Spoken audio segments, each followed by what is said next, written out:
Welcome to the Mom Owned and Operated podcast, the podcast about moms and for moms, where we have candid conversations about running a business, raising a family, and remembering ourselves.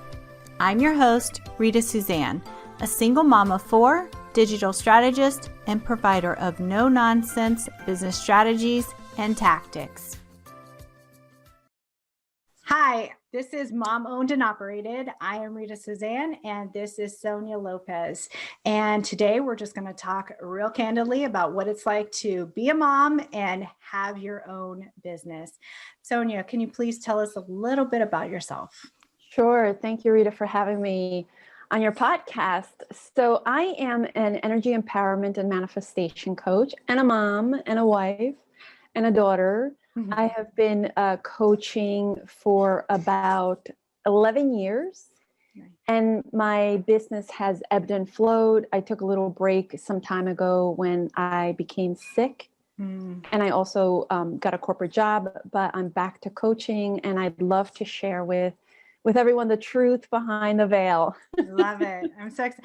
So when you were working in corporate, what were you doing exactly?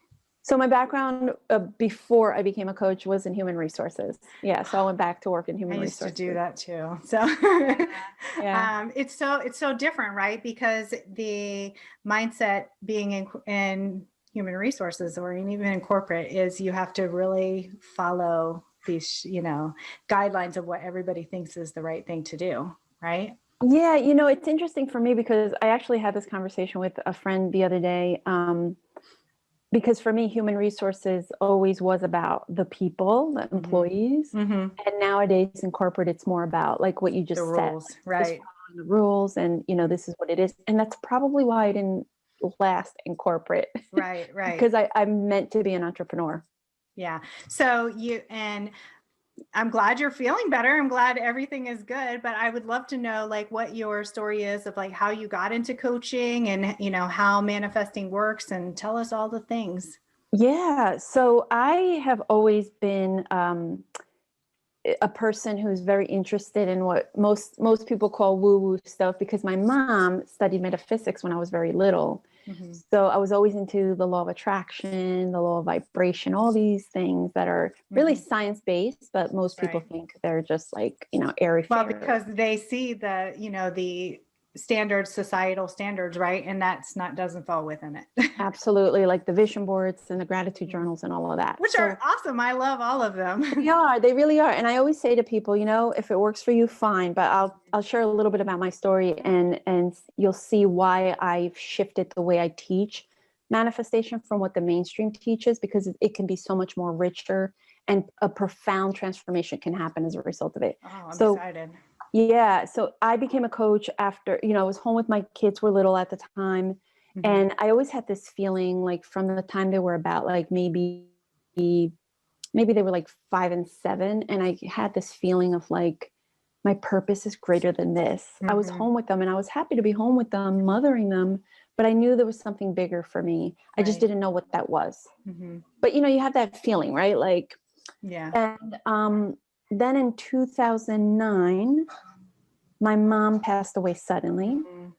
And that kind of became my wake-up call. I was like, life is pretty short and you don't know what's going to happen. So that was the catalyst for me to start setting the wheels in motion to seeing what I wanted to create in my life. Nice. And so I hired a life coach and I worked with him for 6 months and my life took off.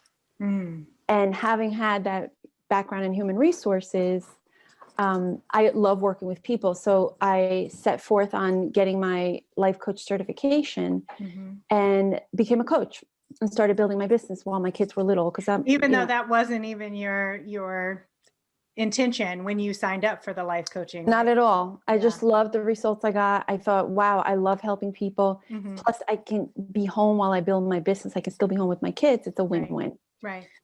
So I started doing that and, it was all going well. It's definitely work to be an entrepreneur, as I'm sure you know. Mm-hmm. And then in 2014, I started to get sick. And I would go to doctors and they couldn't find what was wrong with me. And it just became this like unraveling of trying to figure out what was going on. I was really tired and really, you might even say it was like depression, but they didn't diagnose me as depressed. It was very strange. And then in 2015, I went through another life transition in my marriage. And we separated, and I decided to get a job for financial security and all that stuff. Well, in that job, I was still going through the process of figuring out my healing. And then in 2016, my husband and I got back together, and I was still working, but the universe had started to show me the way out. Like I didn't belong there. And when I say show me, I mean like things were happening that I kept rationalizing to tolerate. But looking back on them, you realized they were signs, or in the moment, did you realize? Well, no, because you were rationalizing them. I didn't realize. And also so to give you an idea, what ended up happening is I was diagnosed with 5 autoimmune conditions, and my nervous system was depleted. So when your nervous system is depleted, you don't really have a filter when you're going through like what I call the shitstorm. And so that's why I was using the rationalizing to tolerate, because I needed it was like my survival mechanism. And so finally in the midst of that, I met really amazing things, even though I was still working in corporate and depressed, like sick and depressed. So I started to question the mainstream manifestation of like positive thinking and, you know, and I went down the rabbit hole of neuroscience, better understanding the mind and body connection, because I also am certified as a yoga teacher and understand a lot about the nervous system.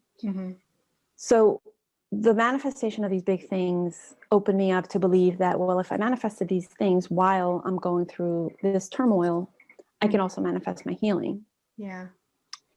And once that happened, then, and I had the realization, then the universe started to conspire to help me even further, get the pieces of the puzzle to my healing. And all of this happened within a span of 4 years. So it's not like things just fall on your lap. I want to make that clear for everybody, because again, manifestation can get that, like, that, you know, people think that, oh, it'll just happen. It's like, I found the parking spot, you know. No, this was grueling.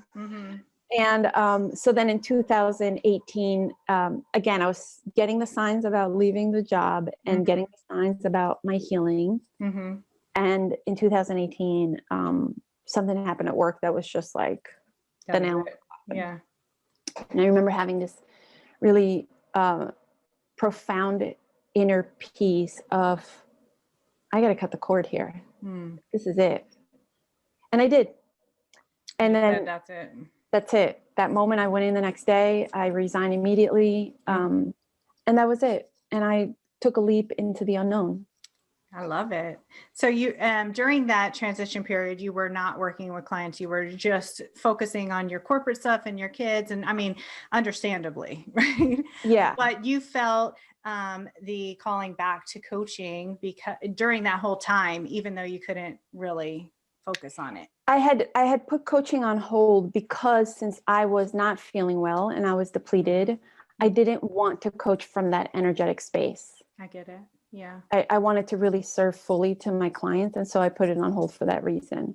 But at the end of 2018, so I quit my job in middle of 2018.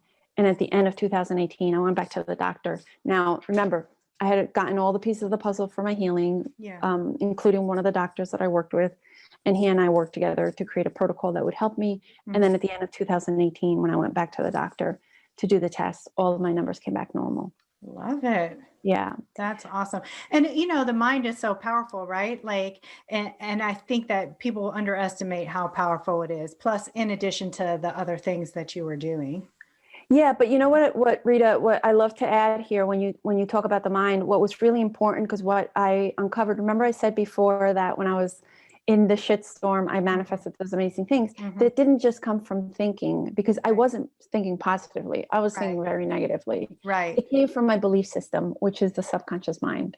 I would love for you to tell us more about that and the manifesting in general, because I love your perspective that it's so different than what normal people are, I don't want to say, okay, just scratch that part. Yeah, no. Like I say, it's all good. And what I'm finding is that people either, what happens with manifestation is either they give up quickly because the things aren't happening. They're doing all the things. I'm writing my affirmations. I'm doing this, I'm doing that. But the things aren't coming. And then that tells me that there's either a belief that isn't in alignment. And I don't care how many affirmations you write. If the belief is not there, the affirmations won't work. Right. And because you're saying stuff and your mind's like, that's bullshit anyways. It's like you're sprinkling glitter on shit. The Right. shit's still going to smell. It just looks pretty. Right. Exactly. Mm-hmm. So, and then the other part of the manifestation that I realized was the emotional part, the feeling. Yeah. So it's not, the thoughts are great, but if you don't have the feeling to back up the thoughts, you're not emanating the energy. Because when I talk about manifestation, we're manifesting every day. Every day you're creating your life, whether you're doing it consciously or unconsciously, that's up to you. When I talk about manifestation, I'm talking about using the law of attraction and the law of vibration to call in and to co-create with the universe. Right. So it works as a whole versus, just this one thing or one piece, because I know that I've heard other people say that, 80% of our thoughts are negative, which and subconsciously, we don't even realize that they're negative. And by doing the affirmations and stuff, it's almost like you're calling in or retraining your brain. But like you said, it's not just that one thing. It has to be in a whole, right? Yeah, you have to align the thought with the emotion. So that's how you start to really shift the pathway in the brain. The neuropathway happens as a result of a chemical release in the brain. And that's what the emotion is. Emotions are chemical releases of the brain. Yeah. So when you release the chemicals by feeling, right? Like if I say to you, oh, Rita, you're a millionaire. And you're just sitting there like, bullshit, right? Yeah, okay. But if I'm like, oh, Rita, you're going to make $5,000 next week. You're like, I can subscribe to that. And you start to feel excited about it. Then the chemical release in the brain starts to happen. The release enters the cells and your body's what emanates the energy out to call it in. I love all of that. And it's so true because it's more believable and attainable, right? To believe that I can make 5,000 versus that I am a millionaire at this point, because I know I'm not. Exactly. Your subconscious knows you're not. Right. Well, my whole body, my whole being knows. Right. And so, so the idea is to just create that alignment little by little, because again, it's all related to the nervous system and our brain. And, if your nervous system isn't prepared to receive these big things that you're wanting to call in, you can do all the work, the outer work. But if your inner landscape, it doesn't match that, you're going to get frustrated. Right. So is your advice then for other women to start smaller what would you recommend for someone who's... So if somebody's new at this, I say, yes, start with the affirmations, but make them relatable to you. Like, maybe you don't write today I'm a millionaire, but you write something more believable. And it doesn't have to be completely realistic, because part of it is, you're going to grow in this process and you want to go to the edge of your comfort zone. You want to go where you feel a little like, uncomfortable. Right. Yeah, that's exciting and uncomfortable at the same time. Right. So I would say start there. And definitely if you're not manifesting it, maybe you're somebody who's been, doing it a little bit and you're starting to get frustrated. To those people, I would say, check in with your belief system. Right.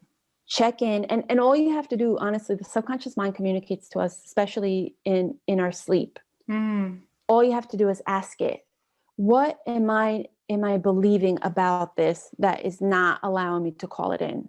Right. And I call them downloads, the signs or the synchronicities, or somebody will say something and you'll be like, oh, that's a sign. I get it. It's all kind of it's super cool the way it happens, but you'll start to get your answers. Yeah. And that's funny, because before we started, I was telling you all about how my dreams have shifted since I've become an entrepreneur. And, because you learn so much about yourself as a whole, being an entrepreneur, even though that it's hard, I think that you grow as a person and continue to grow. And so I love that you're saying, because I do feel like when I wake up sometimes, like I've had a dream about something and I'm like, oh, okay. Like it's like if I'm having an issue, I wake up and I feel, better, Yeah, I feel like there's a resolution. absolutely. That's why I call it the inner landscape, because there's so much wisdom in that. Mm-hmm. And there, I mean, we could go down this rabbit hole of like even exploring your shadows, which are those parts of ourselves, the aspects of ourselves that we don't like to show the world. Mm-hmm. There's magic in that energy too, in exploring those dark parts and putting them into the light in a way that ushers you from a place of safety, Mm-hmm. not from a place of like ripping a band-aid, that you can actually use that energy to alchemize and become magnetic to manifestations. So what do you think is the biggest, like what's stopping women from doing this manifestation and other works to grow? Fear Mm. of growing, and that they think it's a one and done. So I say to people, if you're manifesting every day, think about it. If every day, look at it as like you're the projector and your life in front of you is the movie screen, right? And you're projecting out the same reality over and over because you're not taking the time to point the needle in the direction of where you want your life to go. It's just much easier to get up and just, I call it Groundhog's Day, like do the same thing over that you've always been taught, that you were told. But if you start to shift that, it's a little scary because it means that you're going to have to change. And this as an entrepreneur, that we're always shape shifting and changing. So the number one is fear. And number two is that you're not looking at manifestation as a practice. You're looking at it as a fix. That's true. And I feel like a lot of people, they give up really fast when they do start manifesting. So I love that you're saying, look, this is a long game. This is not, like you said, one and done. You have to give it time. And as you go on, your belief system is going to adjust. Expand. Right? Yeah. And it's not only a long game, it's a lifestyle. Yeah. I love you can in fact create your reality. Yeah. So for someone just starting out, like what would you say like is your number one tip? Like this is what you need to do to start today to start manifesting. I know it's like per person based, but what is your recommendation?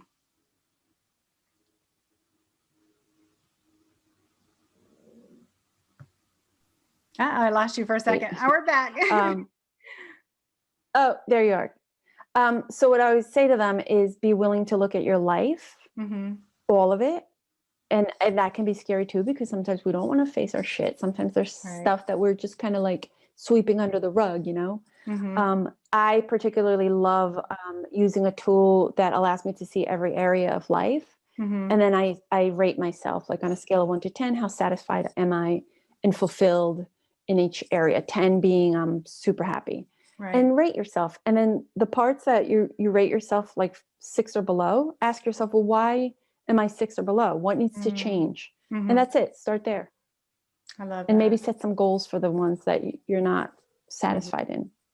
Okay. So being a mom and running your own business, how are you managing all, balancing all of the things, time for you, time for your family, time for your, business? I don't believe in balance. I mean, my kids are older. They're grown men practically, but they still, like to bother mom once in a while, and not really bother, but they still want to need me, right? And to be honest, I fall into like, oh, they need me. I think it's important to understand that to take the pressure off that there is no such thing as balance. That sometimes things will have to give way. Yeah. And so the key there is check in with those feelings of guilt, which moms often feel because guilt is a very heavy energy that blocks your manifesting magnetism. And give yourself some grace. Yeah. And knowing that you can never truly fully have balance. Well, and hopefully you have a supportive system. Right. Yeah. Because there's some things that just need more attention or, and different periods of time. So there's no way to really equal it out. But, a lot of times I think that moms will not take care of themselves in order to take care of others, or their business comes first and they just continue to fall by the wayside. And then years down the line, they're like, I don't understand why I'm so unhappy. Yeah. So what I would say to that, and that is one part that cannot be amiss on this journey, is you have to put yourself first. And I know that sounds trite because you probably hear it over and over, right. but, and the funny thing is that when you do put yourself first, and it could be 3 habits in the morning, that's all. Like drink your water, move your body, and meditate, or whatever it is for you. Yeah. Commit to those 3 habits like your life depends on it. And they can be changing, like fluctuating habits, that will help you fill your bucket so that you can then serve others. But it cannot be any other way, because you'll end up like that. I believe that's one of the reasons I got very sick. Right. Because you're focused on everybody else, right? Yeah. Yeah, absolutely. So if someone wants to hire you or find you online, where can we find you? So they can find me. I'm very active on Instagram at Sonia Lopez Coach. So it's SONIA LOPEZ Coach. And if they want to go to my website to learn how to work with me, I also have a free manifesting meditation that I offer. They can go to SoniaLopezCoaching.com. So SONIA LOPEZ And I will leave the links to everything below. So thank you so much, Sonia, for taking the time out and telling us all about manifesting and how we can incorporate this to create a little bit of balance, or at least, to grow and move forward. Absolutely. Thank you for having me, Rita. Thank you. And there you have it. I want to encourage you to remember that being a mom who runs her own business is not easy. We all struggle, but just keep moving forward and don't forget to make time for yourself. As moms, we are usually the first thing to go to the bottom of the list. If your business is overwhelming you and you need real solutions, not just some sugar-coated suggestions, apply to work with me at ritasuzanne.com/apply.